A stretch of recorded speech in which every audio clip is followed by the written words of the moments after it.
Before Wall Street existed, before skyscrapers and trading floors, before digital charts and flashing screens, there was war, a brutal, bloody war that would reshape the future of money itself. Our story begins in 1694, in the stormy waters between England and France, two empires locked in a struggle for dominance. A war so expensive, so relentless, that it would force England to invent something entirely new, something the world had never seen before: national debt. This is the secret origin of modern money, the moment gold stopped being wealth and promises became the currency of empires. By the late 1600s, England was fighting for survival. France, under King Louis XIV, had the largest army in Europe and dreams of total domination. England was outnumbered, outgunned, and running out of the one thing every war needs: gold. The royal treasury was empty. The crown had pawned jewels, melted silverware, even begged wealthy nobles for loans. Armies cannot march without pay.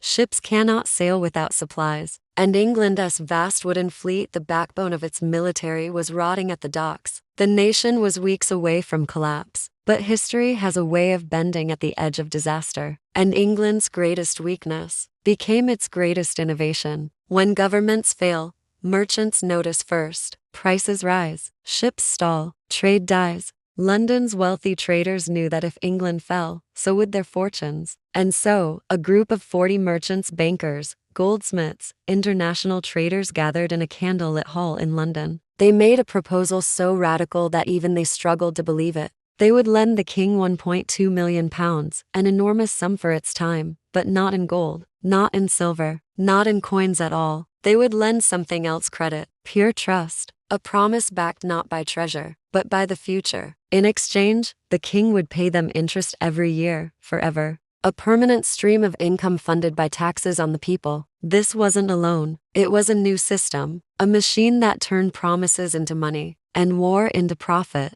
To manage this massive agreement, the merchants built something entirely new: the Bank of England. It wasn't a bank for the people. It wasn't a bank for businesses. It was a bank for the government, a lender designed specifically to finance the crown. For the first time in history, a government created a permanent national debt. The bank printed banknotes, paper backed not by gold, but by the king's promise to pay interest. People accepted these notes because they trusted that the government would honor its word. And because merchants accepted them, and shops accepted them, and soon, everyone accepted them. This was the moment money changed forever. Gold was no longer the center of the financial universe. Paper promises now held the power. England's experiment worked. The navy was rebuilt. The war effort revived. Trade flourished again. And as England strengthened, other nations took notice. France copied the idea. The Netherlands perfected it. And when the American colonies went to war for independence, they too issued bonds to finance their revolution.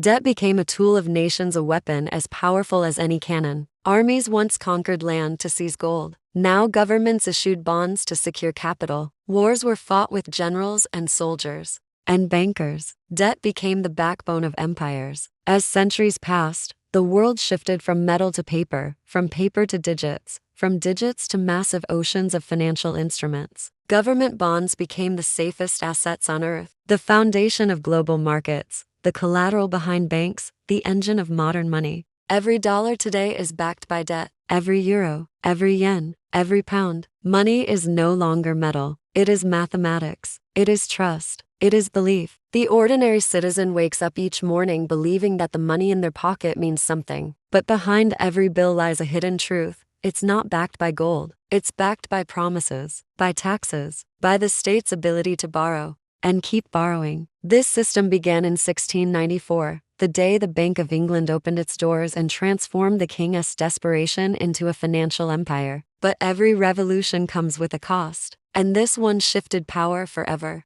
Governments became dependent on lenders. Wars grew larger because they were easier to fund, and the endless river of payments flowed upward from citizens to the elite owners of debt. National debt made nations stronger, but it also created a class of invisible rulers, creditors whose influence crossed borders and centuries. To this day, central banks, bond markets, rating agencies, and global institutions shape the fate of governments more than kings ever did. Elections decide who governs, but debt decides who survives. This is the world born from that moment in 1694. If you could stand inside the Bank of England on the day it opened, you wouldn't think you were witnessing the birth of modern money. No fireworks, no grand announcement, just ledgers, quills, candle smoke, and numbers. But in those numbers lived a revolution. The world didn't realize it. The merchants didn't fully grasp it. Even the king didn't understand it. But something fundamental had shifted forever. Money was no longer a physical treasure.